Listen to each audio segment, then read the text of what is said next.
This is my true story.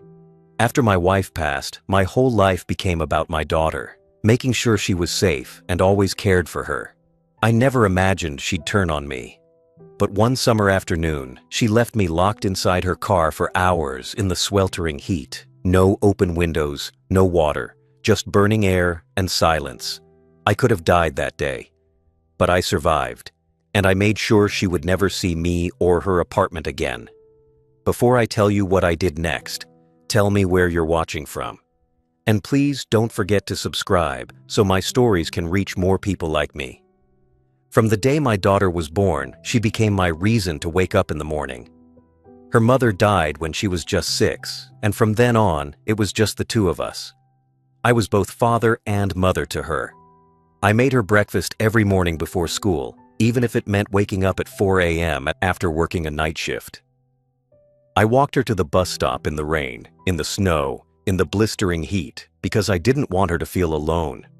I worked double shifts at the factory, sometimes taking on extra weekend jobs, just so I could afford her school trips, her clothes, her books. I never once complained, because seeing her happy was worth every aching muscle and every sleepless night. When she turned 16, she asked me for her first car. I didn't have the money, but I sold my old watch, the only thing I had left from my father, to make the down payment. The day she drove it home, she hugged me and said I was the best dad in the world. I believed her. I thought that bond would never break. When she graduated from college, I was the one who cheered the loudest. I sat in the crowd with tears in my eyes, thinking about all the nights I went without dinner so she could have enough. I paid for her apartment when she got her first job in the city, telling her it was her fresh start. She cried and said she didn't know what she'd do without me. Years later, when she married, I was there front row, smiling like the proudest father alive. I paid for most of her wedding without telling anyone, using the savings I had built over decades. I told myself it was worth it because she was my only family, and I wanted her to feel secure. Even after she had her own place, I was always there when she needed me. She'd call and say the car wasn't working, and I'd drive 2 hours to fix it. She'd ask me to babysit her kids so she and her husband could have a night out, and I'd cancel my own plans to be there. Every time she'd say, "Thanks, Dad," with a quick smile, and I'd tell myself it was enough. I never kept count of what I gave her. Money, time, energy, my health. I never thought I had to. A parent doesn't keep score. I thought that when my health started to slow me down, she'd be there for me, the same way I had been there for her all these years. I thought she'd take my arm when I walked slower, or remember to check in when she knew I was unwell. I thought wrong. Even when I noticed her visits becoming shorter, her calls less frequent, I made excuses for her. She's busy, she's tired, she has her own life. I didn't want to believe my daughter, the one I'd carried through every storm, could ever look at me as if I were a burden. But love can blind you. It can make you overlook the small cracks until they turn into something impossible to ignore. And I didn't see the full truth until the day she left me locked in her car under the summer sun. The day that burned not just my skin, but every memory I thought we shared. That was the day my role in her life changed. I was no longer the father she needed. I was just an inconvenience she tolerated. It started small. So small that if I had wanted to, I could have ignored it forever. But looking back now, I can see the signs were already there. After her marriage, my daughter's visits became less frequent. At first, I told myself it was normal. She had a husband now, a busy life, new responsibilities. But the truth was, she wasn't just busy. She was distant. The calls that used to be full of excitement and warmth turned into short, clipped conversations. "Hi, Dad, I'm busy. I'll call you later." Later would sometimes be days, sometimes weeks. When she did call, it was usually because she needed something: help with the kids, someone to pick up groceries, money to fix something at her apartment, and I never said no. I couldn't. She was my daughter. I told myself that's what parents are for. Even when my own back ached from lifting heavy boxes or my wallet was already thin from paying my own bills. Then there were the times she promised to pick me up for a doctor's appointment or a family dinner. and simply didn't show. No call, no explanation, just silence. I would sit by the window, watching the street, convincing myself she'd be there any minute. When she finally did call hours later, she'd brush it off with a laugh. "Oh, I forgot, Dad. You know how it is." And I'd tell her it was fine, even though deep down, it stung. Her tone began to change too. Little things I did started to bother her. If I asked her to slow down while driving, she'd sigh loudly, roll her eyes, and mutter something under her breath. If I took an extra minute in the grocery store aisle, she'd tap her foot impatiently. Once, when I asked her to help me carry something up the stairs, she told me I should try to stay independent because she didn't want me getting too used to her help. I laughed it off in the moment, but I felt the jab in her words. It was the way she looked at me sometimes that hurt the most, like she was measuring how much of a problem I might become in her life, like she was already preparing herself to keep me at arm's length. There were family gatherings where she'd arrive late and leave early, barely speaking to me.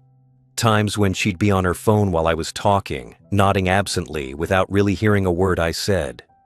I'd watch her laugh and lean in close to her friends, giving them a warmth that I remembered from years ago, warmth that she no longer had for me. I kept telling myself that love is unconditional, that I'd weather this phase and she'd come back around. I thought about all the things I'd done for her. The nights I stayed awake at her bedside when she was sick, the times I went without so she could have what she needed, the sacrifices I made to make sure her life was better than mine. I thought those things meant something, but the distance kept growing, and it wasn't just physical distance. It was something colder, something harder to ignore. She stopped asking how I was. She stopped noticing when I was tired or when I needed help. I became someone who existed in the background of her life, useful when she needed something, invisible when she didn't. And still, I didn't say anything. I told myself to be grateful for the moments I still had with her. I told myself she loved me deep down, that maybe she just didn't know how to show it anymore. But the truth was, I was holding on to a version of her that didn't exist anymore. It would take a hot summer afternoon in a locked car to make me see it for what it really was. That day, every illusion I had left about my daughter's love burned away, leaving only the truth, and a resolve I never knew I had. It was one of those summer days where the heat feels heavy, pressing down on you like a weight you can't shake off. The kind of day where even standing in the shade makes you sweat. My daughter called that morning, asking if I wanted to go with her into the city. She said she had errands to run, and we could have lunch after. I agreed without hesitation. I thought maybe it was her way of spending time with me, of closing the gap that had been growing between us. I even put on my best shirt, hoping the day would be pleasant. When she pulled up, I noticed she seemed distracted. She barely greeted me, just waved for me to get in the passenger seat. I didn't think much of it. We drove with the windows up, air conditioner on, and I tried to make conversation, but she gave short answers, her eyes fixed ahead. I told myself she was just focused on driving in traffic. We reached a large shopping mall downtown. She pulled into the parking lot and stopped in a space far from the entrance. I assumed she'd park there so we could walk in together. Instead, she put the car in park, turned off the engine, and looked at me. "I just need to run inside for a quick errand," she said. "It'll be 5 minutes. Wait here." I asked if I could come along, maybe stretch my legs, but she shook her head. "No, it'll be faster if I go alone. Just stay in the car." She rolled the windows all the way up, locked the doors with the key fob, and stepped out without another word. I thought maybe she was rushing and didn't think about the heat. I didn't want to make a fuss, so I stayed quiet. 5 minutes passed, then 10. The air inside the car was already starting to change. Without the engine running, there was no air conditioning. The sun poured through the windshield, turning the inside of the car into an oven. I loosened my shirt collar and shifted in my seat, trying to find a spot that felt cooler. It didn't work. 15 minutes became 30. I tried opening the door to get out, but of course, it was locked from the outside. I tapped on the window lightly when I saw people walking past, hoping maybe someone would notice and ask if I needed help. No one did. I didn't want to draw too much attention. The last thing I wanted was to embarrass my daughter. An hour passed. My shirt was soaked in sweat. My throat was dry. The air was thick and heavy, every breath feeling harder than the last. I wiped my forehead with my hand, feeling how hot my skin was. I started to feel lightheaded. The heat wasn't just uncomfortable anymore, it was dangerous. I kept glancing toward the mall entrance, expecting her to come out at any moment. I pictured her walking back with a smile, maybe apologizing for taking so long. But there was no sign of her. The parking lot shimmered in the heat, and the longer I sat there, the more I realized she wasn't rushing back. By the second hour, my body felt weak. My hands trembled when I tried to wipe the sweat from my face. My breathing was shallow. I thought about trying to wave down someone nearby, but my voice felt stuck in my throat. A small part of me, the part that still wanted to believe she cared, kept saying, she wouldn't do this on purpose. But another voice, quieter yet sharper, whispered that she had done exactly this on purpose. That maybe she didn't care if I was sitting here in this heat, struggling to breathe. I thought about the years I'd given her. The meals I skipped so she could eat. The clothes I patched until they couldn't be patched anymore so she could have something new. The apartment she loved so much, bought with my own savings. And yet here I was, locked in her car like an afterthought. Time lost all meaning. I don't know how long I sat there after that. I just remember feeling like the heat was inside me now, like my chest was heavy and my head was spinning. I pressed my palm to the window glass, hoping it would feel cool. It didn't. Then, after what felt like forever, I saw her walking back, shopping bags in both hands, not hurrying, not looking concerned, just strolling. She reached the car, opened the driver's side door, and slid in like nothing had happened. "You're fine," she said, glancing at me for a second. "Don't be so dramatic." She started the engine and cool air filled the car again. But it didn't erase the hours I'd just spent in suffocating heat. It didn't erase the fact that she had left me there, locked in, while she went about her errands. I stared out the window the rest of the ride home, my mind strangely quiet. Not because I wasn't thinking, but because I was thinking about something I'd never thought about before. I was thinking about leaving. The first few minutes after she walked away, I still believed she would be quick. I told myself not to overthink it, not to assume the worst. I looked at the mall entrance every few seconds, expecting her to reappear. But as the minutes dragged into something longer, the car began to change. The air wasn't just warm, it became thick, suffocating, almost impossible to draw into my lungs. I shifted in my seat, loosening my belt, unbuttoning the top of my shirt. Sweat started rolling down my face and soaking the fabric. I wiped it with my sleeve, but it did nothing. The sun was relentless, glaring through the windshield and pressing against my skin like fire. The steering wheel in front of me looked like it could burn to the touch. The air was still. There was no escape. I glanced around at the other cars in the lot. People came and went, carrying bags, talking on their phones, laughing, living their lives. No one noticed me. No one could see that an old man was locked inside this metal box, baking like bread in an oven. I thought about calling someone, but my phone was in my jacket, and my jacket was at home. I had trusted my daughter, so I had left it behind. 20 minutes passed. My body began to feel heavier. I leaned my head back against the seat, trying to slow my breathing, but every inhale felt hot. My mouth was dry, my tongue sticking to the roof of my mouth. I swallowed, but it didn't help. I took small sips from the water bottle in the cup holder, but the water had already turned warm, almost boiling. Each sip made me more aware of how much I was sweating, losing more water than I could take in. My eyes started to blur. A dull throb built in the back of my head, spreading forward. I knew this was no longer just discomfort. This was dangerous.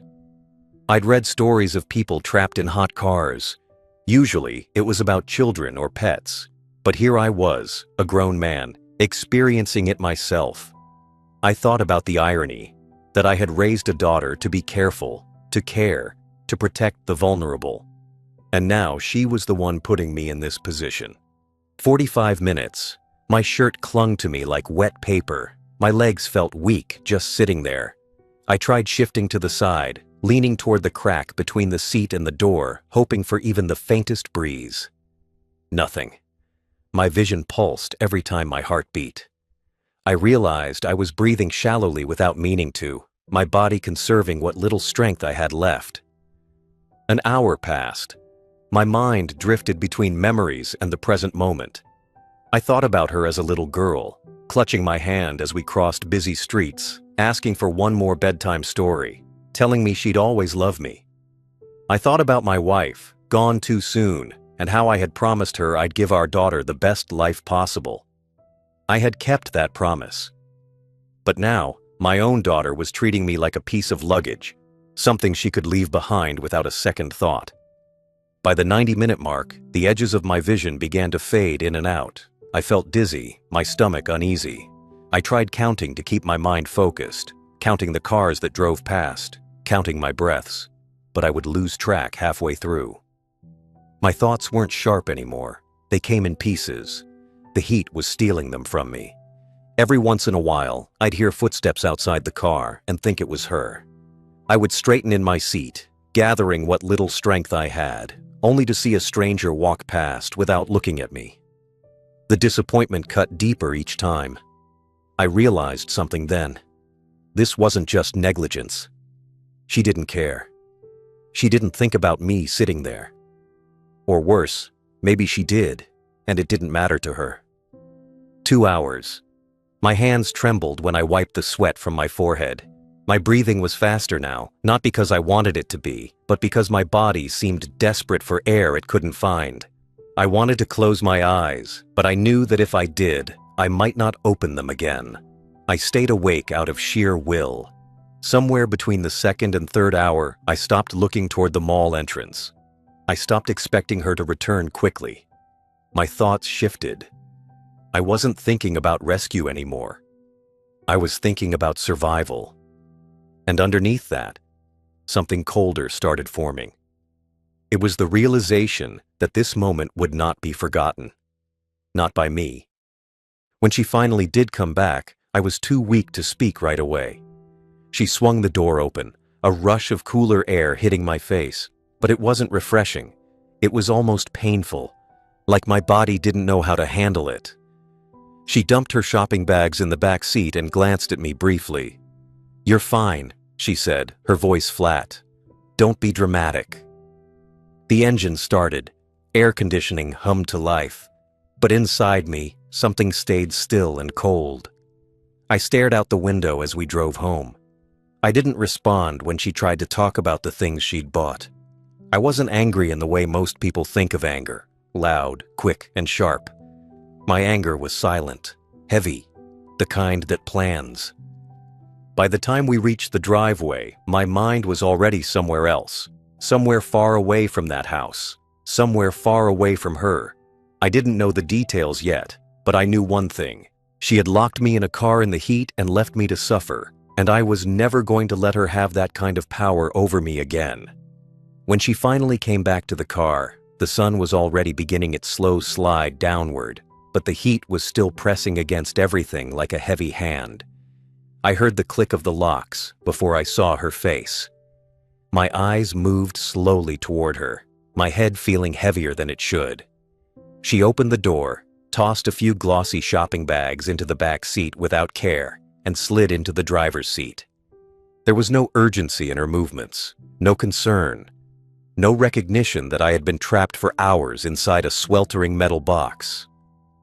She glanced at me just once, her eyes scanning me up and down like I was nothing more than an object taking up space.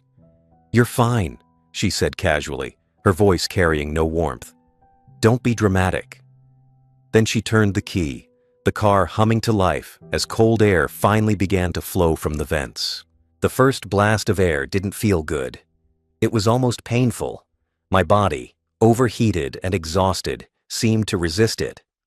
I sat back, my arms trembling slightly as the sweat on my skin began to dry in patches. I didn't answer her. I didn't tell her how dizzy I had been, how close I felt to passing out, or how my heart had pounded against my ribs like it was trying to escape. I just looked forward, my gaze fixed on the empty road ahead. She started talking about the clothes she bought, holding up a blouse still wrapped in crinkling plastic. Her tone was cheerful now, as if the last few hours had been nothing. I nodded faintly, but my mind was not with her anymore. It was somewhere else entirely. It was counting the hours I had been locked inside that car. It was remembering the exact look she gave me when she said, "Don't be dramatic." It was then I realized something. There would be no apology. Not that day, not the next, not ever. Because to apologize, you have to feel guilt, and guilt requires seeing the other person as human. In that car, in that heat, she hadn't seen her father. She had seen something disposable. The drive home was quiet. I didn't break the silence, and she didn't notice. Her mind was on her shopping, her phone, her own world. My mind, however, had started to take shape in a different way. It wasn't the kind of anger that bursts and fades. This was something colder, heavier, quieter. I didn't want to shout at her. I didn't want to cry in front of her. I wanted to leave her exactly the way she had left me, stuck, helpless, and with no control over what happened next. By the time we pulled into her driveway, the plan was still just a shadow in my mind, but it was growing. I stepped out of the car slowly, my legs unsteady from the hours of heat, but I didn't let her see. She gathered her bags, barely looking at me, and went inside first. I followed, not saying a word. The house felt cooler, but I didn't feel at home in it anymore. Not even in the guest room where I stayed when I visited. That night, I lay awake in bed, staring at the ceiling. I thought about every sacrifice I had made for her, the years of work, the long nights, the dreams I'd set aside so she could have more. And now, in return, she had given me hours in a locked car with no water, no care, no thought of my well-being. I turned to the side and closed my eyes, but sleep didn't come. My mind kept replaying the scene, her walking away from the car, her bags swinging at her side, her calm voice telling me I was fine when she returned. Those words settled deep inside me, cold and hard. I realized that day had changed something permanent in me. The bond between us was already thin, frayed from small cuts over the years. The missed calls, the dismissive tone, the way she sometimes looked at me like I was a problem to be solved instead of a person to be loved. But that afternoon had cut through the last fibers. There was nothing left to repair. I decided then that there would be no confrontation, no argument, no scene. Just as she had left me without thought in that car, I would leave her without warning in her life. But my leaving wouldn't be empty. It would carry weight. It would take something from her. I knew exactly what. That apartment she loved so much, the one she showed off to her friends as if she had worked her whole life for it, wasn't really hers. It was mine. I had paid for it in full, put it in my name, and kept the documents safe. I had never signed it over. She never asked, probably assuming it was just an unspoken gift. But she had forgotten that gifts can be taken back. That night, I looked at the ceiling and felt something I hadn't felt in years. Control. I didn't have to tell her what I was thinking. I didn't have to warn her. I just had to act. The next morning, when she came into the kitchen and poured herself coffee, she smiled and asked if I had slept well. I smiled back, lied, and said yes. She went on about her plans for the day. I listened quietly, my mind already far ahead, mapping out each step of what I would do. I was going to disappear from her life exactly the way she had disappeared from mine in that parking lot. Without a second glance, without a care. That apartment was her pride. Every time I visited, she made sure to show me something new she had added. A framed picture on the wall, a rug in the living room, a new coffee table. She would host her friends there, letting them believe it was her own hard work that made it possible. I never corrected her. I just smiled, sat quietly, and let her talk. But what she didn't know, or maybe what she had chosen to forget, was that the apartment was still mine. Every brick, every tile, every piece of paper with that address on it belonged to me. I had paid for it in full years ago after she graduated. It was my way of saying, "You have a place in this world. You'll never have to worry about rent." I thought giving her stability would mean she'd live with gratitude. I never imagined it would turn into entitlement. The truth was, she had no legal claim to it.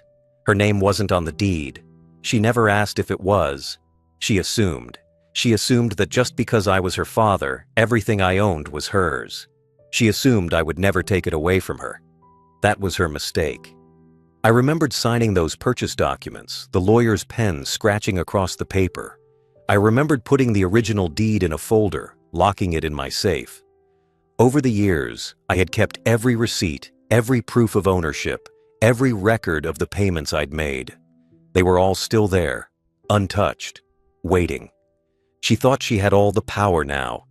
She thought because I was older, slower, and dependent on her for rides, she could treat me however she liked. That afternoon in the car proved it. She didn't see me as the man who had raised her alone after her mother passed. She didn't see the man who had skipped meals so she could have a warm one. She saw an inconvenience, someone she could leave in a locked car for hours without thinking twice. But here's the thing about power. It changes hands when you least expect it.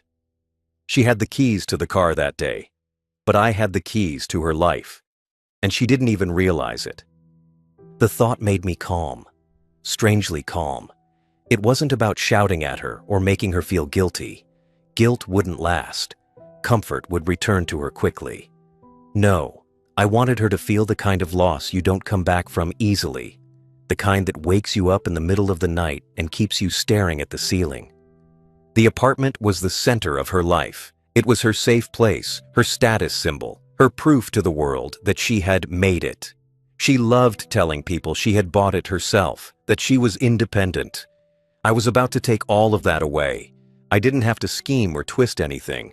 I already owned it outright. Selling it was just a matter of paperwork. She couldn't stop me. She couldn't even slow me down. All I had to do was make the call, but I wasn't going to rush. I had learned patience over the years, especially in the years after her mother's passing, when every day was a quiet fight to survive. I knew that acting in silence made the biggest impact. If she saw anything coming, she might try to sweeten her words, try to play the part of the loving daughter again. I didn't want that. I wanted her to have no idea until it was too late. That night, I unlocked my safe. My hands moved steadily, no shaking, no hesitation. I took out the folder with the documents and laid them on the table. There it was in black and white. My name, not hers. The property was mine. Always had been.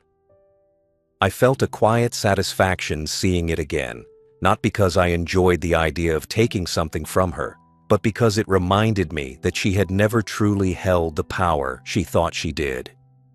The next day, I went to my lawyer. He was surprised to see me. I hadn't been in his office in years. We sat down, and I told him exactly what I wanted to do. His eyebrows lifted slightly, but he didn't question my reasons. He had seen enough in his line of work to know that family can be both your greatest gift and your greatest disappointment. He pulled out the necessary forms, and we went through them carefully.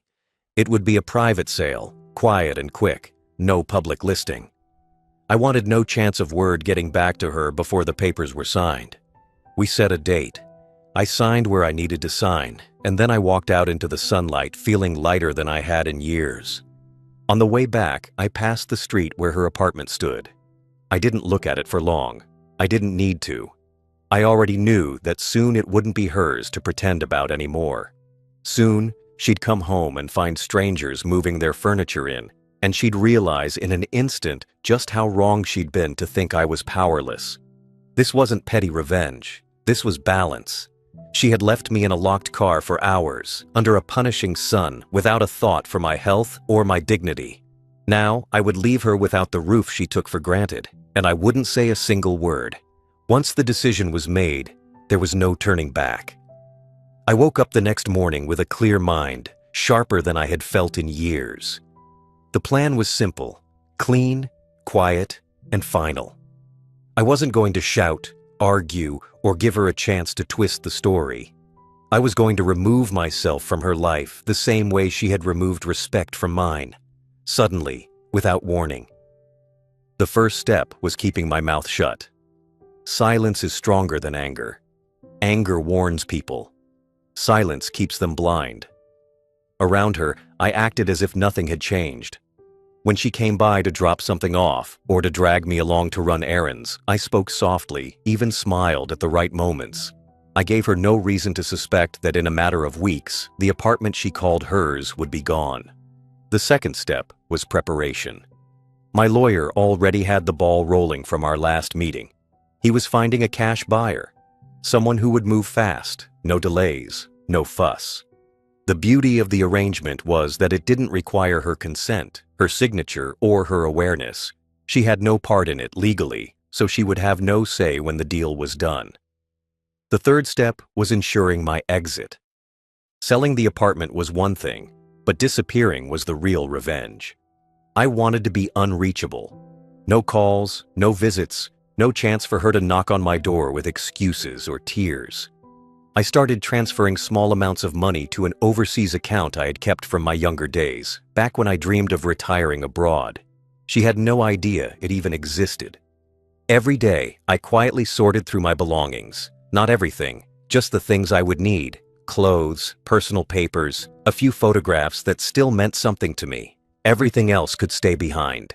The fewer traces I left, the cleaner the break would be. I kept a small suitcase under my bed, slowly adding to it until it was ready to be zipped shut at a moment's notice. The fourth step was timing. I had to choose the right day, the right hour. She needed to be far away when the papers were signed. I needed her to be out living her life, confident in the lie she told herself, that I was harmless, that she had nothing to fear from me. My lawyer and I agreed on a date that worked perfectly. In the days leading up to it, I thought often about that summer afternoon in the car. I could still feel the suffocating heat, the way the air inside felt thick and dead. I remembered wiping sweat from my forehead with the back of my hand, wondering if I might faint. I remembered looking out the window at strangers walking by, thinking how easy it would be for her to just crack the glass open, and how she chose not to. That memory wasn't going anywhere, and neither was my resolve. The night before the sale, I sat in my chair with the lights off, looking at the small pile of items I was taking with me. I thought about the years I had spent putting her first, working extra shifts to pay for her schooling, skipping meals to make sure she never went without. I thought about the nights I stayed awake when she was sick, the mornings I walked her to school in the cold, the way her face lit up when she got her first car. And then I thought about how easily she had thrown it all away. One locked car door, one choice to leave me sweating for hours, knowing I was in pain and not caring enough to hurry back. That was the day she made it clear. She had no loyalty to me, no respect, no gratitude. I was just a body taking up space in her world. But soon, her world would get smaller. I spent that last night in my bed, calm, ready. My suitcase stood against the wall, the documents were in my bag, and my passport was tucked into my jacket. I set my alarm for an early hour, knowing I would be long gone before she even started her day. Morning came, and I dressed in silence. No breakfast, no coffee. I didn't want to leave any trace of a routine. I picked up my suitcase, locked my door behind me, and walked to the taxi I had arranged the night before. The driver didn't know where I was going beyond the train station. That's how I wanted it. No details, no trail. At my lawyer's office, the paperwork was ready. The buyer was already waiting. We shook hands, signed the final documents, and within an hour, the apartment was no longer mine. The funds were transferred immediately to my overseas account. Just like that, it was done. Clean. Final. I didn't feel joy. I didn't feel guilt. I felt something far more satisfying. Closure. The kind that doesn't need applause or explanation. The kind that comes from knowing that someone who underestimated you will now have to live with the consequences. As I left the office, I didn't look back. I walked straight to the station, boarded the train, and watched the city fade behind me. Each mile put more distance between me and the woman who used to be my daughter. By the time she learned what had happened, I would be gone. Not hiding, just out of reach. Somewhere she couldn't touch, couldn't control, couldn't humiliate me again. And that, I decided, was exactly where I belonged. The day I left was not loud, not messy, not rushed. It was clean. I woke before the sun, the world still dark and quiet, the air cool against my skin. I moved through my small space without turning on the lights. I had already decided, the less I touched, the less I disturbed, the better. This wasn't about leaving a dramatic scene. It was about erasing myself from hers. My suitcase was already packed. Clothes folded neatly, documents tucked inside a leather folder, cash and bank cards in my inner pocket. My passport was where it had always been, but this time it felt heavier in my hand, like it carried a different kind of power. The power to step out of the life I had known and into one that was completely mine. I looked around one last time. The chair where I had sat reading most nights. The small table where I drank my morning tea. The corner where my shoes lined up, always neatly arranged. All of it would stay. These weren't things worth carrying, not compared to the weight I was about to drop from my shoulders. Outside, the street was empty. The taxi I had booked waited at the corner, its headlights soft in the darkness. The driver didn't ask questions when I placed my suitcase in the trunk. I gave him the address to my lawyer's office, and we drove in silence. The city was still asleep, unaware that one of its stories was ending for good. At the office, the transaction was already in motion. My lawyer greeted me with a quiet nod. He understood the importance of not wasting a second. The buyer was there too, a man who didn't know me and didn't need to. We shook hands out of courtesy, then sat down to sign the final stack of papers. Each stroke of the pen felt like a step out the door. The moment the last document was signed, my lawyer confirmed the transfer. The funds hit my account within minutes, locked away in a place she would never find, protected by numbers she would never guess. I had cut the one chain she still thought she held. From there, I didn't linger. I walked out of the building, past the cafe where she sometimes met her friends, past the streets we used to walk together when she was young. None of it meant anything now. The people rushing past me had no idea they were watching a father walk away from his child for the last time. I reached the train station and bought a ticket for a destination I had chosen weeks earlier. It was far enough to be unreachable, but not so far that it felt unreal. I wanted a place I could build a life quietly, without eyes watching me or voices judging me. The train would take me to the coast, where a ferry would carry me to the next chapter. As I waited for the train, I kept my phone in my pocket. It was still switched on, still connected, but I wasn't going to use it. Soon, I would leave it behind entirely. I imagined the day she would try to call, the ring that would go unanswered, the texts that would never deliver. That was part of the plan, to give her silence so loud it would echo. When the train arrived, I boarded without looking back. I found my seat by the window and watched the city slide past, its tall buildings fading into fields and open space. Each mile was another layer of distance between me and her cruelty. I could still see her face in my mind, the way she looked when she came back to that car after hours of leaving me in the heat. No concern, no apology, just a cold dismissal. That image didn't hurt anymore. It fueled me. I reached the coast by mid-afternoon. The sea air was different, sharp, alive, carrying the sound of gulls overhead. I booked a small room for the night, knowing I'd be gone again in the morning. The ferry ticket was already in my pocket, the next step already waiting. By the time she discovered what had happened, I would be across the water. I imagined her walking up to the apartment, maybe carrying bags of shopping or chatting on her phone, only to find strangers moving furniture through the doorway. I could see her confusion turn to panic, the way her voice might rise when she asked what was happening. And then the moment she learned the truth, that the apartment was no longer hers, that it never really was, that it had been sold legally and cleanly. She would call me then, over and over. I knew she would, but the phone would never ring in my hands. It would be gone by then, left behind in a place she couldn't reach. She would try the police, try a lawyer, maybe even try family friends. None of it would matter. The law was on my side, and I was no longer in her world. That night, in the small room by the water, I slept without fear for the first time in years. No one could lock me in a car again. No one could speak to me like I was disposable. No one could decide my worth. I had taken back everything she thought she controlled, and I had done it without raising my voice.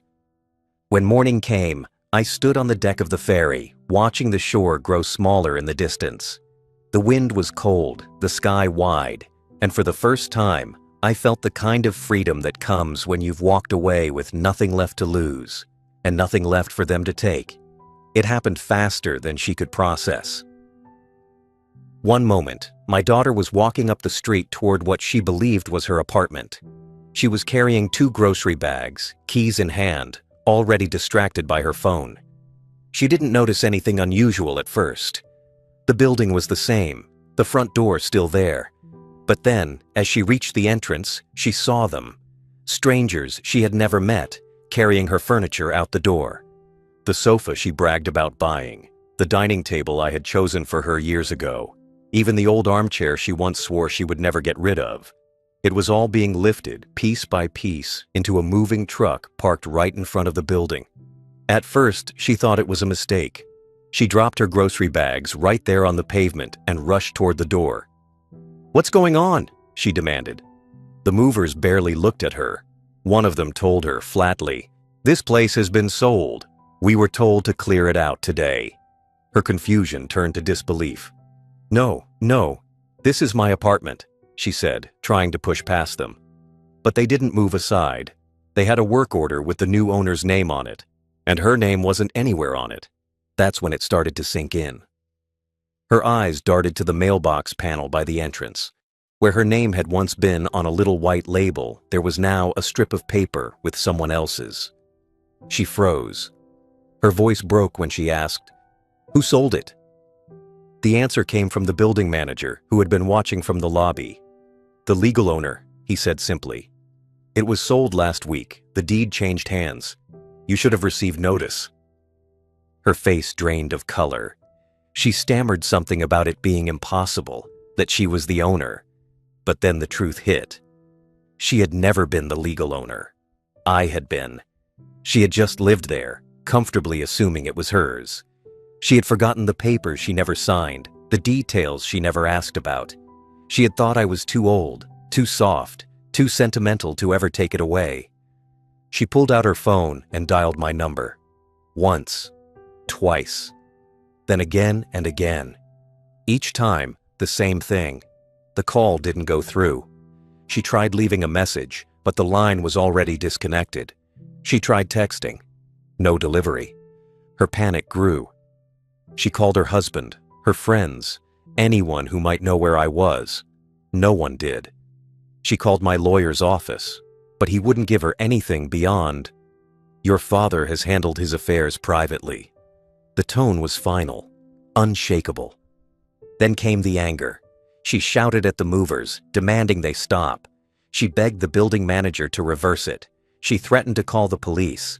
The building manager calmly told her that the sale was fully legal, that she had no claim, no right, no way to stop it. She stood on the sidewalk as the last of her things were loaded into the truck. The movers shut the back doors and drove away. The new owner arrived, a middle-aged woman holding a set of shiny keys, and walked right past her without a word. The woman didn't need to speak. Her presence alone said it. This is mine now. My daughter was left standing there, with 2 bags of melting groceries at her feet, the summer sun pressing down on her. The heat she had once left me to suffer in now burning her skin. I wonder if she felt it, the mirror image of the day she locked me in that car. The suffocation, the helplessness, the realization that no one was coming to rescue her. She had to call a friend to pick her up. There was nowhere else to go. Her so-called friends, the ones she bragged to about her apartment, were suddenly too busy to help. Her husband wasn't answering her calls. The people she thought would stand beside her were nowhere to be found. By nightfall, she was sleeping on a couch in someone else's living room. The apartment she had called her own was gone. The life she had built inside it was scattered between a moving truck and a second-hand store. She tried over the next few days to track me down. Social media posts, calls to relatives, even messages through mutual acquaintances. All of it hit the same wall: silence. Eventually, she stopped trying. Not because she found me, but because she realized she never would. She didn't know which country I was in, or even which continent. And deep down, she understood why I had left without a word. The truth was sharp, cold, and final. I had given her everything, and she had left me to suffer. So I took back what I could, and I left her to live in the world she had created for me. Empty, hot, and alone. I never went back. Not once. Not for a visit, not for a holiday, not even for a funeral. The chapter of my life that had her in it was closed the moment I stepped onto that train and left the city behind. I didn't need to see her face again to know what I had done was final. Some things you don't undo. I moved to a small coastal town halfway across the world. The kind of place where the air smells of salt and the mornings are slow and quiet. My new home isn't big, just 2 rooms and a balcony that looks over the ocean. But it's mine. Truly mine. Paid for in full with the same money that once kept her roof over her head.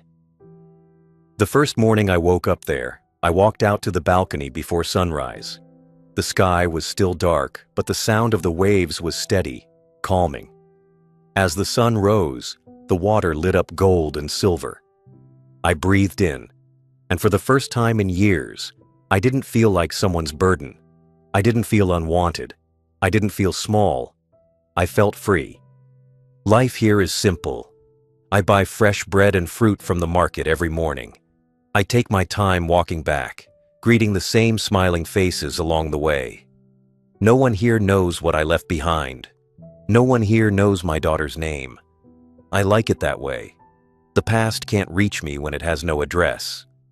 Sometimes I sit by the pier in the afternoons, watching the fishing boats come in. The fishermen wave, and I wave back. They don't ask questions about my life, and I don't offer answers. In the evenings, I read old books or listened to the radio, the sound of the sea filling the silence between songs. Nights are cool here, the kind where you pull a blanket up to your chest and fall asleep to the rhythm of waves breaking. I never check the news from back home. I never ask about her. If she's still in that city, if she's still sleeping on someone else's couch, or if she's managed to start over, it doesn't matter to me. She made her choice the day she locked me in that car under the summer sun and left me there for hours. I made mine when I sold the apartment out from under her and walked away without looking back. People sometimes talk about forgiveness, about letting go. But they forget that letting go doesn't always mean opening your arms. Sometimes it means closing the door and walking so far that no one can follow. I didn't leave to punish her. I left to save myself, to stop waiting for an apology that would never come. If I had stayed, I would have been a shadow in my own life, forever under her control, forever treated like a problem instead of a person. But here, I'm not anyone's problem. I'm just a man living quietly by the sea. I eat when I'm hungry. I sleep when I'm tired. I talk to people who speak with kindness. I no longer count the days between insults or measure my worth by someone else's convenience. There are moments when I think about her, but they're like passing clouds. They drift in, they drift out, and the sky clears again. I don't imagine reunions. I don't imagine explanations. I certainly don't imagine her changing. She is who she showed me she was, and I believe her. Some mornings, I walk along the shore and find small seashells washed up on the sand. I pocket them, not because they're valuable, but because they remind me of survival. Something tossed around by waves for years, scraped and battered, and yet still here. That's me. She might have left me in the heat, but I found the cool air. She might have taken my comfort, but I took back my life. And so, when I think of her now, there's no rage left. No shouting inside me. Just a single solid truth. She left me to sweat and suffocate, and I left her to live in the cold emptiness she made for herself. We're both exactly where we put each other. The only difference is, I'm at peace.